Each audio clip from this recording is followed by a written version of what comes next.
Welcome to video 5 of Inktober Writing Edition, where I use my ink to write words instead of creating illustrations. Coming up are days 21 to 25. If you're new here, you might be interested in checking out the video where I explain how I'm tackling this challenge, but the general idea is that Inktober uses daily prompts and usually people are drawing illustrations, but instead I'm doing word sprints.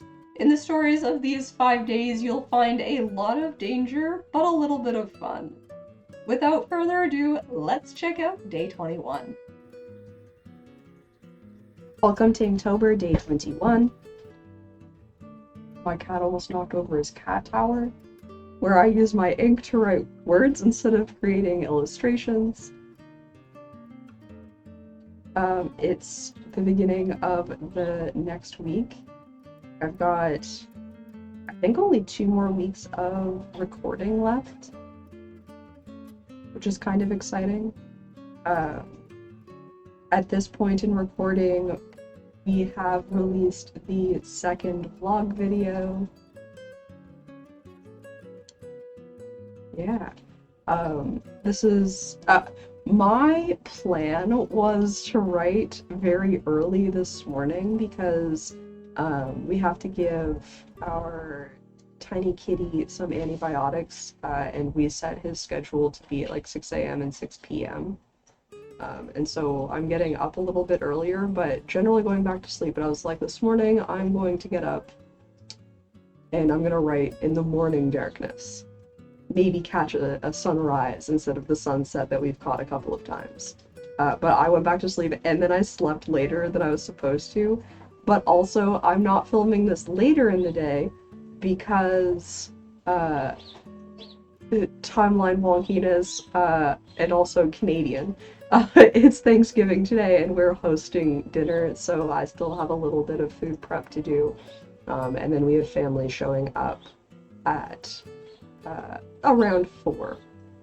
So we're here kind of like late morning, whereas we're usually like mid to late afternoon, or later sometimes. Also, my morning was wonky. Like, this is my first coffee, and usually I would have had a coffee by now, but I woke up and ate breakfast right away. Anyways, it's been weird, so perhaps the writing will be weird as well. I don't know. I'm gonna get a timer set up. It should already be set up. We're gonna do 5 minutes. I don't have time. In my brain, I don't have time to do more than 5 minutes. Although I'm sure I could do much more, but I do have some other work stuff I'd like to get done today. So with 5 minutes on the clock, let me write down my title here. We're back to the orange pen because I found it. October day 21. That seems crazy to me. Especially since, like, the short going up today is, like, the 13th. If you don't understand why the dates are all wonky, you should probably go check out the explainer video. But yeah, I kind of want to use my table to write today. I don't know why, I'm just feeling it. But I've got too much stuff. Here, hold on. I mean, you're gonna watch it, or I'm gonna cut it out. I'm not gonna stop recording. Could you hear that? I don't think you could because I have like the noise suppression thing on, which I'm actually gonna turn off.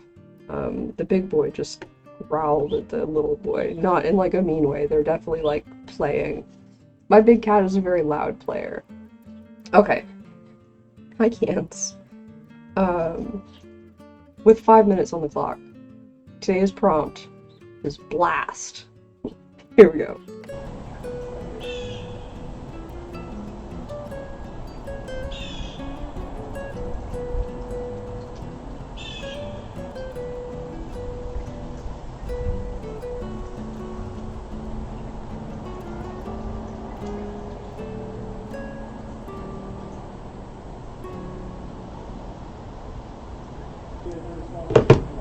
Blast.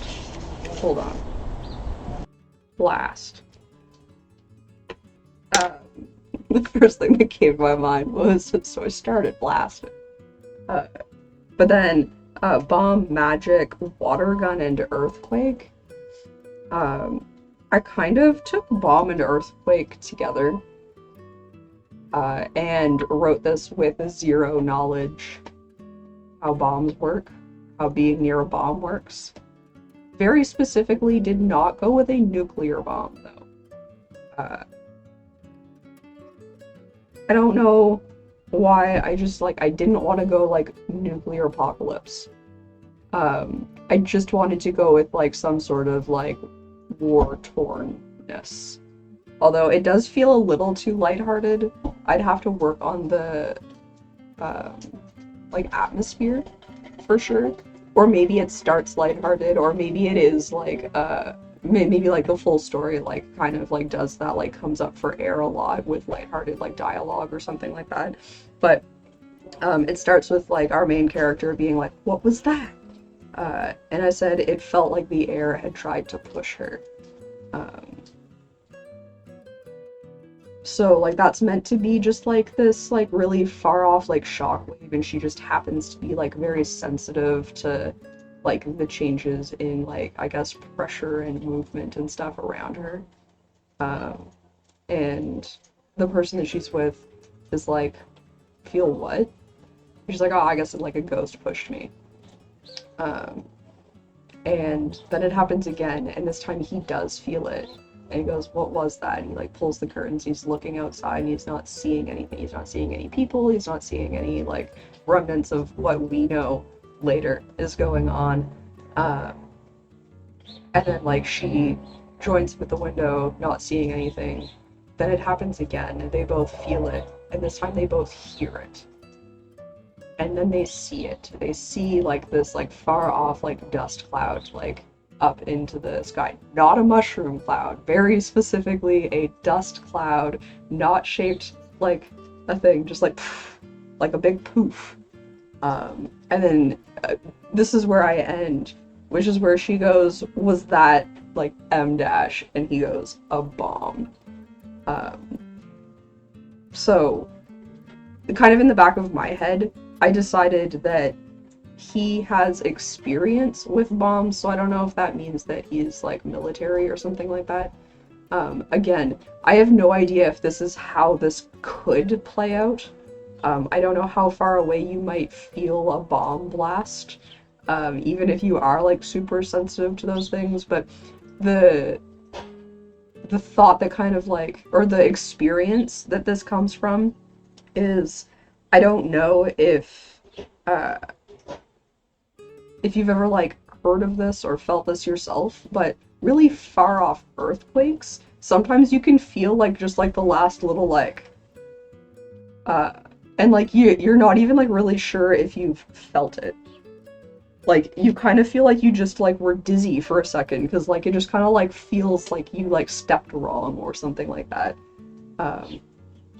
And this has happened to me one time, and or, like, the feeling has happened to me a few times, but only one time I've been able to confirm that there was, like, an earthquake, like, far away from me, or, like, a very small earthquake. Because, like, I don't live in an earthquake-heavy place. It doesn't mean that we don't feel any earthquakes here, but because I live on the Canadian Shield, we don't have a fault line, like, right under us or anything like that. But we have felt earthquakes. I remember I wish I knew how old I was and if this was a dream or not, because, like, I remember feeling enough shake that, like, I've watched TV with earthquake drills went off, and I, like, went and stood in a doorway because I was home alone, and I was an anxious kid, I'm an anxious adult. But like, I think that's a real thing that happened. So, like, we have felt it. But anyways, that's kind of, like, besides the point. But that idea of, like, being able to feel, like, a very far away earthquake, I was like, maybe you could feel, like, a very far away bomb that way. Or, like, not very far away, because obviously, like, they're not dropping super far away. Like, if you can, like, see the dust cloud eventually, kind of thing. But that's where, like, that initial, like, feeling came from.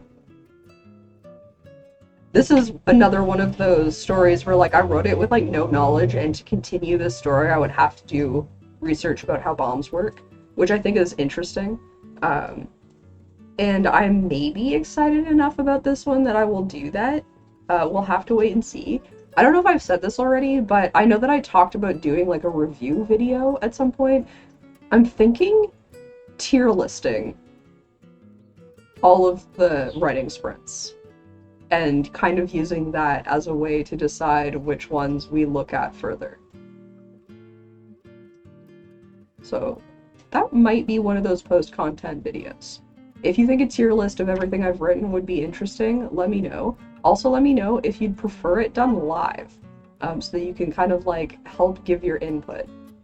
Either way, I would be interested just to hear, like, under any of the videos, which ideas that I've talked about sound most interesting to you. Because that might sway me a little bit, because I think there are a lot of stories. I mean, there's going to be 31 possible stories, and I'm probably not going to follow up on all of them. Some of them I'm very unlikely to follow up on just because I'm not particularly interested. They're just what came out kind of thing. I think that's it for today. So welcome to, what would this be? Would this be the 5th video, maybe? I'm not sure. I don't feel like doing that. I think the 5th video, though. Yeah, that would make sense, because it'll end on the 25th. Welcome to the 5th video. See you tomorrow. Welcome to Inktober day 22, where I use my ink to write words instead of creating illustrations. I feel pretty head empty, so I think we're just gonna get into it. I'm going to set a 5-minute timer. Oh, I mean, I guess yesterday was Canadian Thanksgiving, which was a grand old time.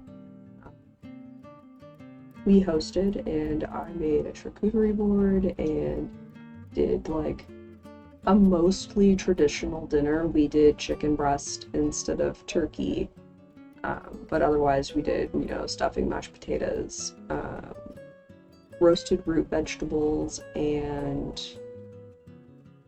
cranberry sauce gravy. I think that's everything. And then for dessert, our guests brought over a pumpkin cheesecake with kind of like a candied pecan crust on top, and the crust was made of pecans and almond flour, I believe, because if you don't know, I'm gluten-free, so everything has to be gluten-free, but it was delicious. Okay, now that we have done that, had some sort of a conversation. 5 minutes on the clock. Today's prompt is button. I haven't done my Wordle yet. Crap. Alright, here we go.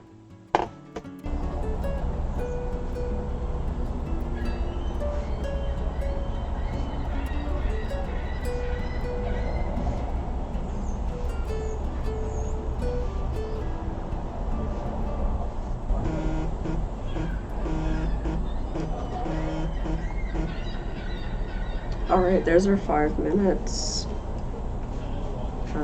So my first thought with button was as cute as a button, and that is actually the direction I went. But I also wrote down like sweater and closure.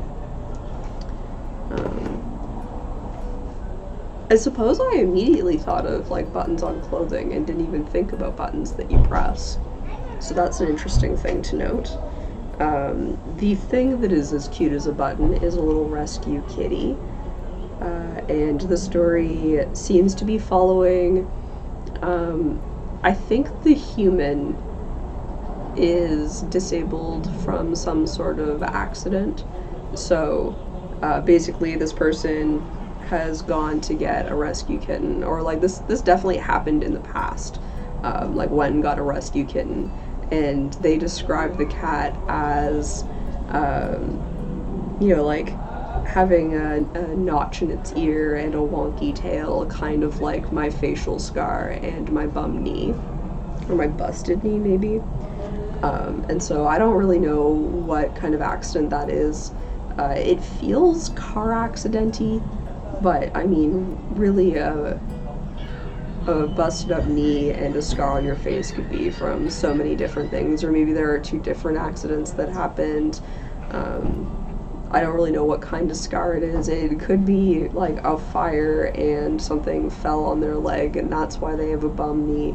Either way, the companionship between them is, I think, kind of like the rescue cat and then feeling like a human in need of rescue in some way, shape, or form, and like looking for companionship and unfortunately having something so obvious as like a very obvious limp, and also a facial scar. Like people get weird about it. I realized I didn't turn my filter back off. I apologize. Um, but yeah, that's kind of the story that was told. I feel like this was partially influenced by the two cats that I have. One of them is a rescue, like from a cat rescue, and then the other one is from like an accidental litter from a family member. So also kind of a rescue. And then recently, one of our cats was ill, or is ill, so that's probably something that's kind of coming out in this as well. Um, Man, there's a bird in the background that I think even my noise suppression is letting through. Ooh, this is a chipmunk. I think that might be a chipmunk. Or I guess a squirrel. Either way, I think it's a rodent, not a bird. It's kind of nuts. I'm sorry if you can hear it. But also, enjoy the outdoors, I guess. I don't think I have anything else to say about this piece. Today was a quick and easy writing and talking day, I suppose. So I will see you tomorrow. Welcome to Inktober Day 23, where I use my ink to write words instead of creating illustrations. I don't feel like I have a whole lot to say. We did our 15 autumn writing prompts from Cozy to Terrifying live write-in today. If you missed it, you can still watch the video, and you can always find the writing prompts on my blog. I will leave some links in all of the places that links go. Careful, you're gonna fall into your water fountain.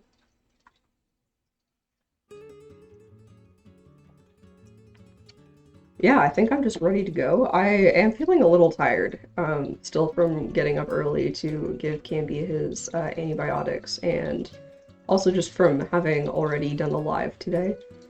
Being on camera is surprisingly draining. So with 5 minutes on the clock, today's prompt is Firefly. Here we go.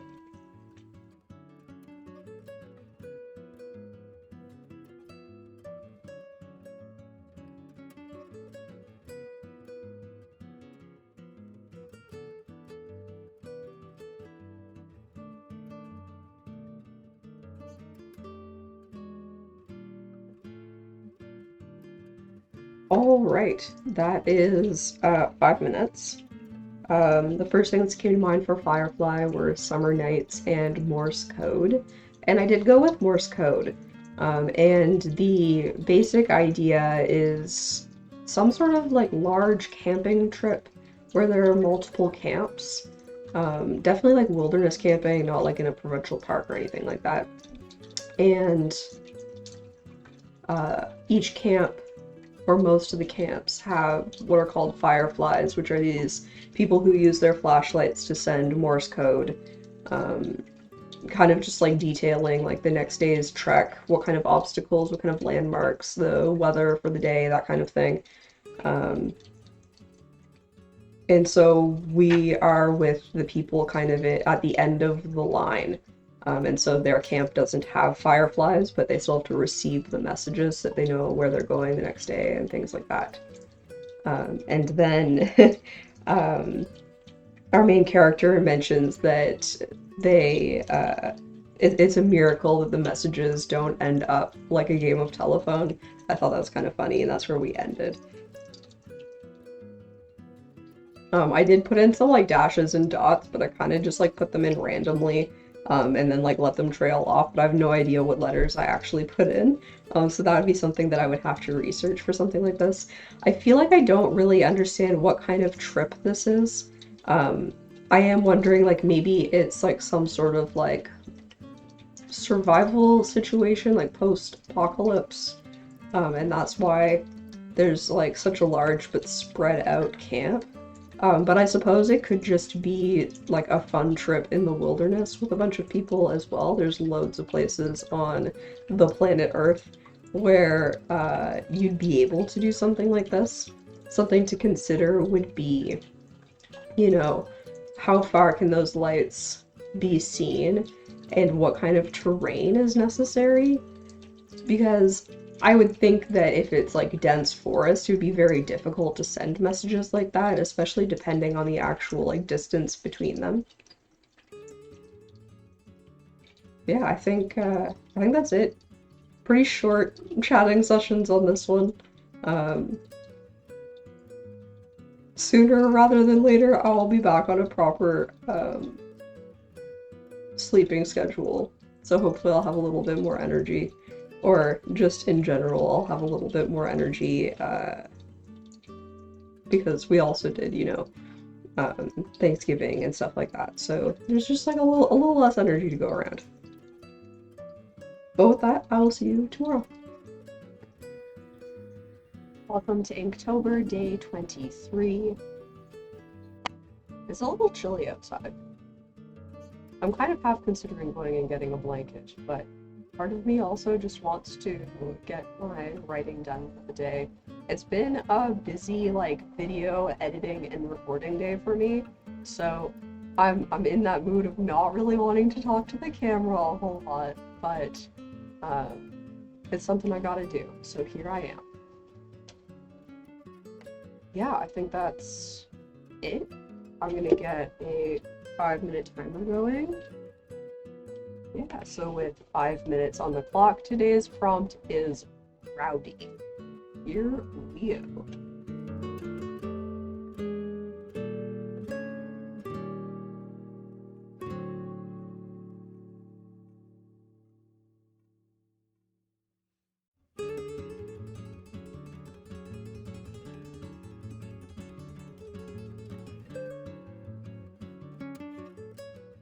Alright, that's 5 minutes up.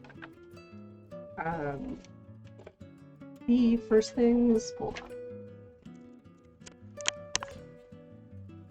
The first things that came to my mind with rowdy were party and children. This is an odd thing that has been showing up a lot in a lot of these prompts, is just like a slightly younger cast. And that's really interesting to me. Because I never really set out to write a younger cast or for a younger audience, but maybe my brain's trying to tell me something.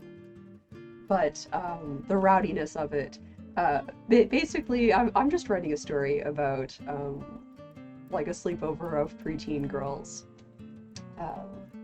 They're being rowdy up in their room, and one of the parents, or maybe an older sister or something, the guardian for the evening, goes up and is like, hey, like, what's going on in here, like, in like a fun way, because they're being loud and they just feel the need to check on them. And then they order pizza, and they've decided to get the classics, pepperoni and a cheese, and then get experimental with getting the signature. I called it Spice Mountain. I'll come up with something better if I pursue this, but I wanted it to be like something spicy. And yeah, that's kind of the story. The girls are just splayed out in the bedroom, surrounded with like makeup and magazines, and I don't know if kids read magazines anymore. Pretty sure they don't. Perhaps this is a period piece. Historical fiction taking place in the 90s, because depending on, where you go to publish, did you know that the 90s could be considered historical fiction? It does really depend. There's kind of like a range of dates that can be considered like the beginning of when something is a historical fiction, uh, which I think is like 30 to 50 years or something like that. I'm not sure. I'd have to look into it again. But I remember talking about that in school because it dawned on me that writing writing from like my experience being a teenager would, you know, it wouldn't be the 90s. I was a kid in the 90s. But it would be drawing on like the early 2000s, or I guess just like the 2000s. Kind of like mid to late 2000s, I'd be a teenager, I suppose. Um, and so I asked, like, is that considered a period piece or an historical fiction? And my instructor was like, it might be. And I was like, oh. It's just funny.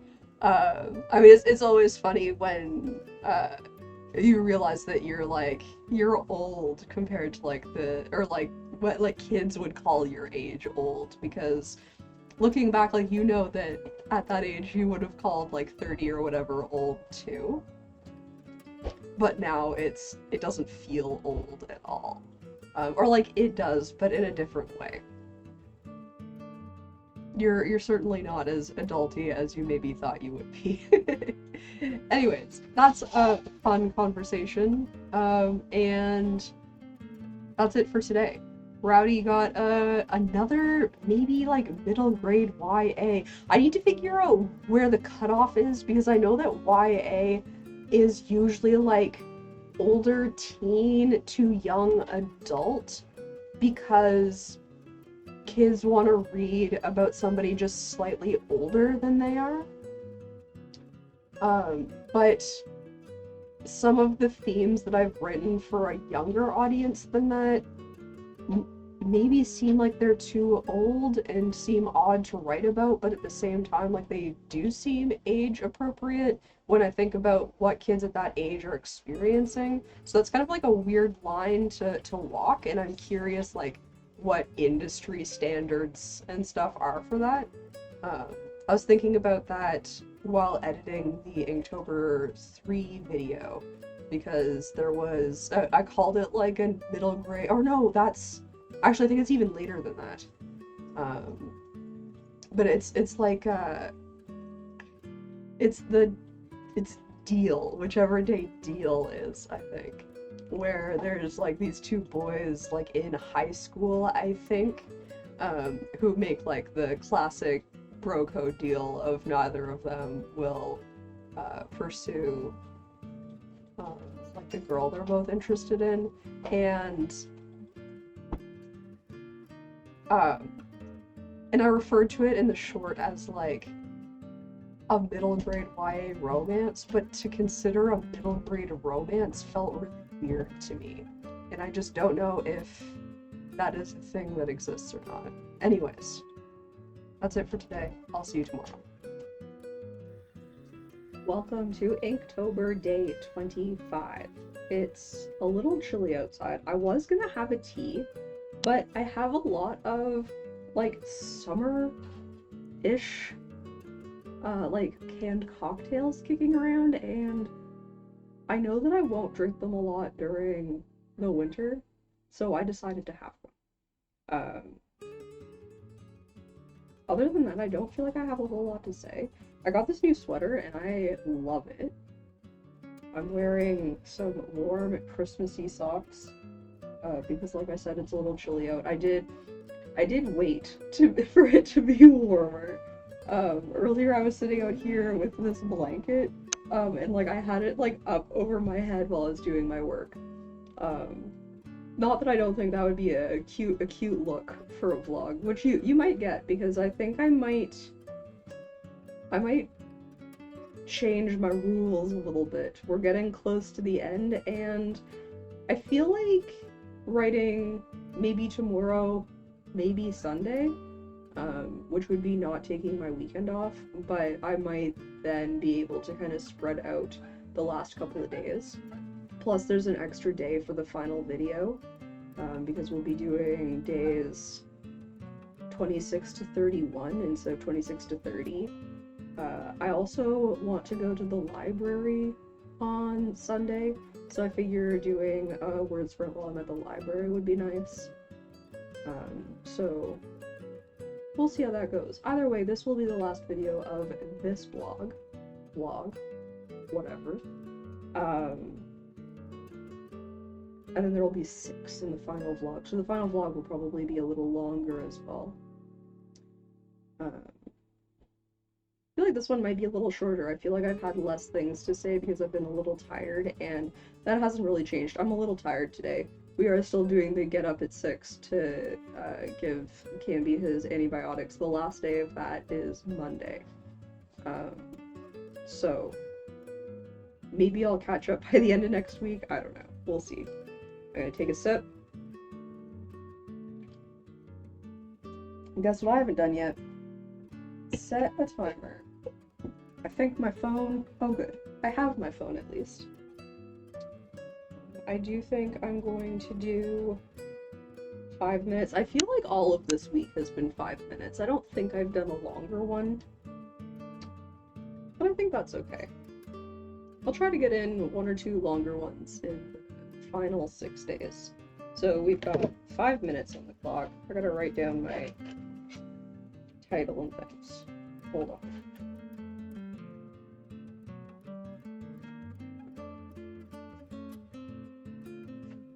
With 5 minutes on the clock, our prompt is Inferno. Here we go.